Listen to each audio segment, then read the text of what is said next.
Am I the a-hole for not acknowledging my step-grandchildren when their mothers, my stepdaughters, made it clear I was no family of theirs? I need to know if I'm being heartless or if I'm justified. I'm 52 female and married to my husband. Let's call him Mark, 57 male. I have 3 children with my husband and 3 stepchildren from his previous marriage.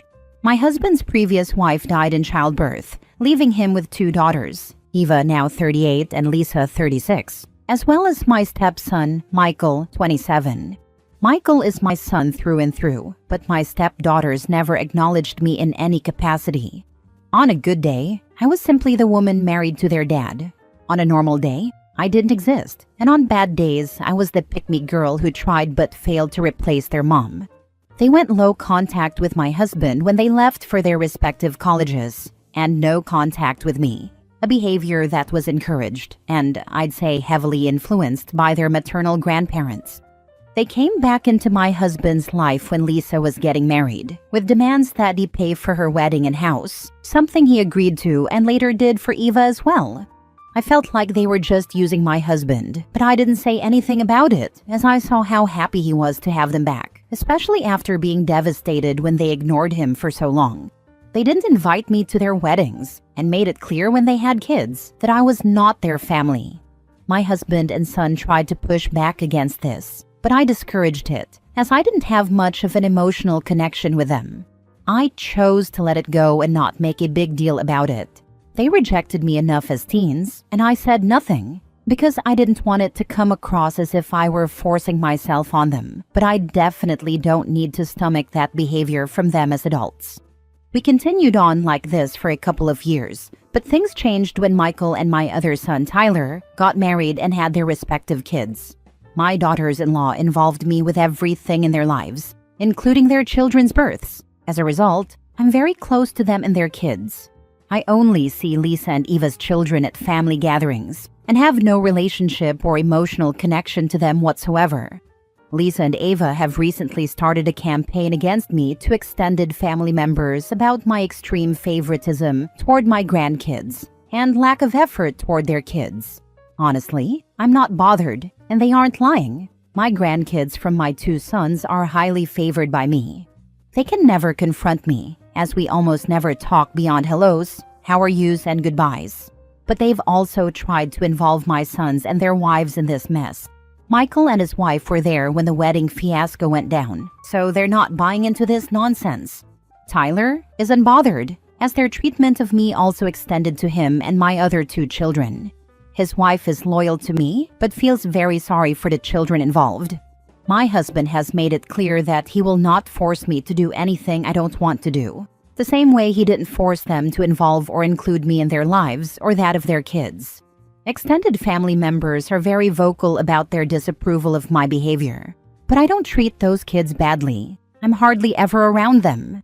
When I am, I'm very polite toward them. I don't initiate hugs, as I don't want to overstep, but I return them when they're given. I buy gifts for them at Christmas, just like I do with every other child. When together, I include them in any activities I do with my other grandkids, as I don't want them to feel left out. I treat them all equally during those moments. I just don't go out of my way to involve myself in their day-to-day lives, like I do with my other grandkids. And honestly, I'm totally unbothered by Lisa and Eva's campaign against me. I feel like they made it a point to reject me, and also rejected me on behalf of their kids, and that's why I'm not close to them. I honestly don't feel like putting in the effort at this point. I'm human, and I've been rejected enough. I don't want to let them or their kids in, and I feel like they only want in because they see the benefits my other grandkids get to enjoy. I think they want to manipulate the situation and use me for their benefit, just like they used their father. I think their children are also just tools in this situation.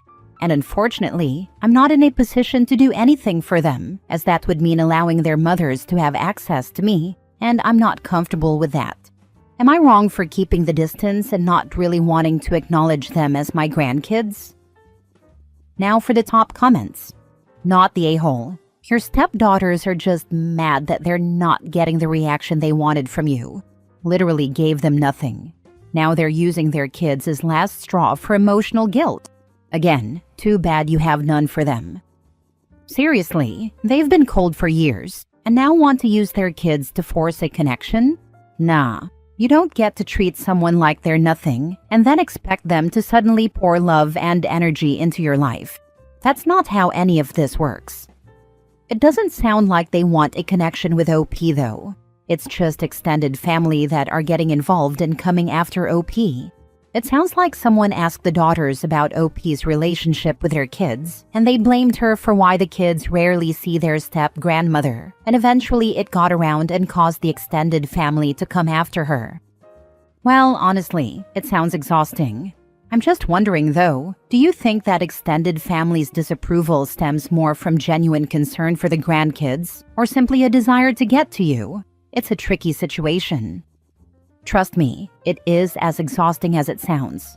Apart from feeling like they are using the children, I haven't seen anything to suggest that they treat their kids badly or that there's anything to worry about. I can't figure out my extended family as well. They were against what happened with the wedding thing. And this is what's making me a bit unsure. Some are aggressive and unreasonable in their approach, which makes me think they just want drama. Those that have taken calmer approach are just so repetitive with it that it makes me feel like they're trying to calm me into submission. Next story. Am I the a-hole for telling my sister to stop talking about her divorce around me? My sister and her husband are getting a divorce. He moved out of the family home and filed. My sister didn't see it coming despite warnings that it could happen because she went behind his back. The story basically goes, she married him, knowing he had absolutely no interest in having his mom, stepdad, or half-siblings in his life. He didn't like his stepdad. He didn't want half-siblings. That was something everyone in our family knew. He was open about having no desire for contact. My sister married him, had kids with him, and then decided he was wrong to deny his family for being steps and halves. So, she was making contact and introducing the kids behind his back. She argued with him when he found out and said if nobody else, his half-siblings deserve to be included because they're the most innocent in his family. They didn't ask to be born and weren't a part of any of the wrongs his mom and stepdad did. He told her he wanted nothing to do with them and they weren't his real siblings anyway. He also told her she had gone behind his back and betrayed his trust, and he was not going to stand for it or allow their kids to see that man as grandpa or those kids as aunts and uncles. My sister doesn't want her marriage to end, but has also been angry at her husband because he's correcting stuff she told their kids about the stepdad and half-siblings, and has told their kids they, stepdad and half-siblings, are not family and stuff. She's mad at him for that, because the kids are more resistant now to contact with their paternal side. And don't call them grandparents, aunts, or uncles anymore, but she also doesn't want to divorce her husband.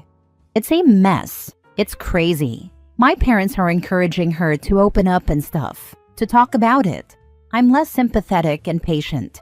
It's 6 months on from him filing, and I can't be around my extended family without hearing about this. My sister goes from bad-mouthing her husband to saying she hopes he calls off the divorce and they can work out and be a family again. My sister also tries to talk to me just one-on-one about it. I think my reason for being so indifferent to this, annoyed about hearing it, is because she knew how he felt. She knew what his boundaries were with his family. She had a choice not to marry him. She had a choice not to go behind his back. To expect he'd be fine with it when she knew, regardless of what anyone thinks of his actions. Hers were not that smart, and should not come as a surprise, and I don't feel bad for her. I do, however, feel bad for the kids caught in the middle. When my sister tried to talk about the divorce again 2 or 3 days ago, I asked her to stop talking about it with and around me.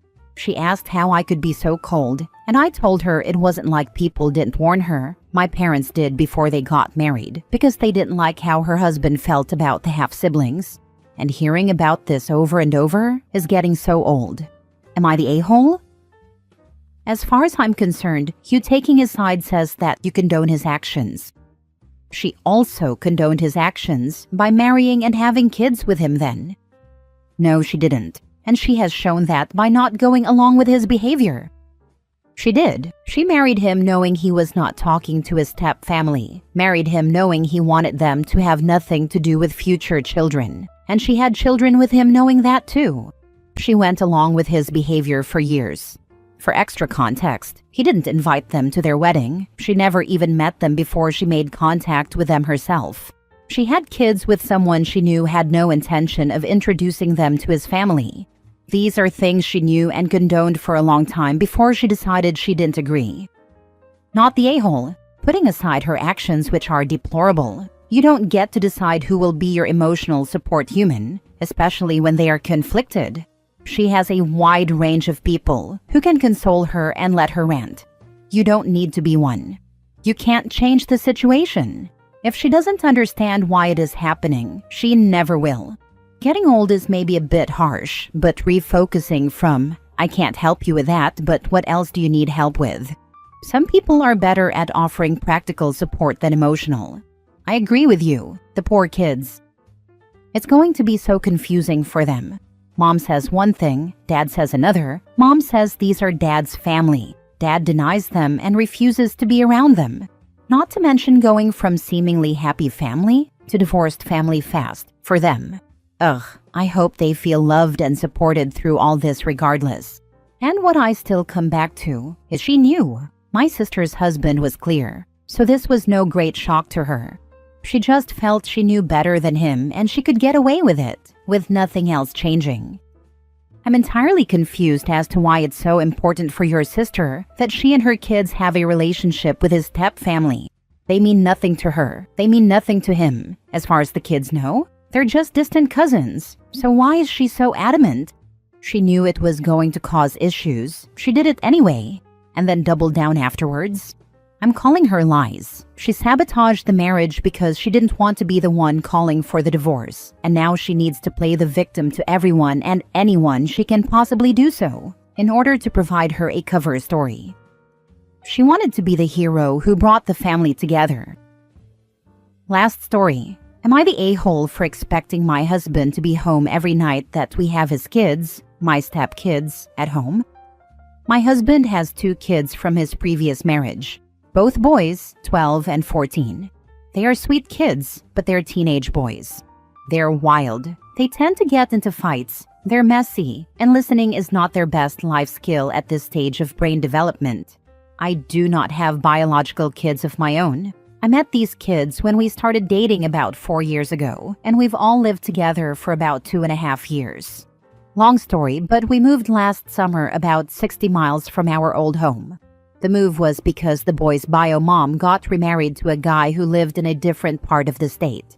To avoid the kids bearing the brunt of the commute, we agreed to move. My husband still commutes to work, and I work from home full-time now. We have 50-50 custody of his kids. During the school year, we never have the kids on Monday or Tuesday nights. My husband enjoys playing in low-stakes bar poker games, so he generally does that on Mondays and Tuesdays. It's a very long drive to the venue where he plays, so he stays with friends near our old house on those nights and doesn't come home. Not my favorite arrangement, but I go out of my way to ensure he feels like he has autonomy to enjoy his hobbies, something he definitely didn't have in marriage number 1. The issue has come up with regard to our summer custody schedule, which switches to 1 week on, 1 week off from the normal school year schedule. It recently came out in conversation that he expected to still play in his poker game on Tuesday nights during the summer, and that he was fully planning on staying with friends and not coming home those nights. It has always been our understanding and agreement that he would be home any night we have the boys here. When I brought this up, he told me he didn't think it was a big deal to not be home 1 night a week, and to expect me to handle everything on those nights. I am super uncomfortable being here with them alone. They make me anxious. I hate when they fight, and I don't think it's my place as a step-parent to discipline them. If they were kids who just read books and sat in silence all night, I might feel differently. But there's always a greater than 0% chance that someone is literally throwing punches, and I have no interest in being solely in charge of that situation. I already am the default parent for laundry, school pickup, scheduling, meals, and the primary caretaker anytime during school breaks, since I work from home. I have clearly communicated to my husband how I feel about being here alone with them, so he is aware. Beyond how it impacts me, I don't think it's a great example for the kids either. It's not like my husband is on work trips. It's like, hey, Dad would rather play poker than be here with you. I just feel like part of being a parent is you have to plan your life around kid stuff. My husband already has it easier than most because of the joint custody and the fact that I am happy to sacrifice some of the few days we would have alone for the two of us so that he can pursue this hobby. So serve it to me straight. Am I the a-hole here? My husband is making me feel like I am, but I just feel like this is me making a reasonable ask and trying to set a very legitimate boundary. Now for the comments. Wow, you moved 60 miles to accommodate his custody schedule.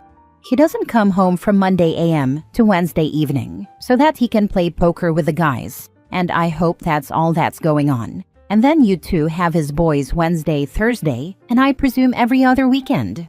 So you guys get time alone together every other weekend, Friday night through Monday morning? Not good.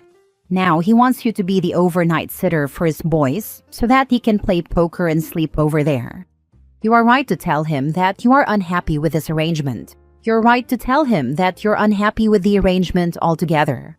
You get 3 nights home alone with him every 2 weeks, while he spends 4 nights playing poker and sleeping there every 2 weeks. I don't know what to tell you about this. I would say that you are absolutely right to tell him that he needs to be there when his children are there. But I also think that you would be right to point out to him that he spends 4 nights every 2 weeks on poker and only 3 nights every 2 weeks home alone with you. You nailed it. That's exactly our situation. It's not working out, to be honest. I have far more self-esteem than when I first started dating this man. I have done a ton of personal development, therapy, and trauma healing over the past several years. I dearly love this man and have fought like heck to make it work, but it's becoming more and more apparent to me that he does not want to truly be a partner in a relationship. Back when this was happening to my brother and I, there was no 50-50 custody, so maybe people just view it different now. But for us, if we would go to my dad's house for a weekend and he wasn't available, we'd be wondering why the heck we were there. To hang out with our stepmom who we didn't really get along with anyway? When we could have been home instead with our stuff and our friends. Thank you. This is exactly my point to him. The kids never outright say it, but they're always kind of like, oh, so why are we here if our dad isn't? We have a fine relationship, but they don't want to hang out with me. They want to spend time with him. I bet it was one of the reasons of his divorce.